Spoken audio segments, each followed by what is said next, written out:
สบายดีแอนสบีได้ตั้งแต่เมื่อวันอาทิตย์เนาะคลิปนี้พาเด็กๆมา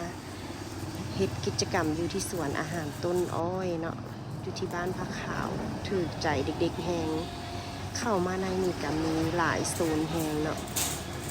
มีโซนเครื่องเล่นเด็กน้อยไม่ว่าจะเป็นตู้สำหรับหนูยายผู้ปกครองเนาะที่นั่งกินอาหารบรรยากาศคือร่มรื่นแหงเย็นมีน้ำมีตูบมีธรรมชาติที่เป็นต้นไม้เนาะเฮ็ดให้อากาศบ่ร้อนหลายถึงสิมีแดดแต่ว่ามันก็ยังร่มรื่นเนาะบ่มีคำว่าร้อนเลยย่างเข้าไปทางในเนาะย่างเข้าไปทางในโอ้ยโดมละไม่ได้บาดนี่บ่มีการเจ็บเลยเนาะสบายลูกก้าก็ย่างเข้าไปทางไหนย่างเข้าไปทางไหนโซนทางไหนก็จะงามเนาะ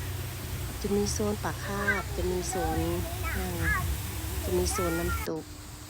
มีหลายๆโซนเนาะแต่ก็ยังเลาะบ่ทั่วถึงหิวข้าวแห้งโคไป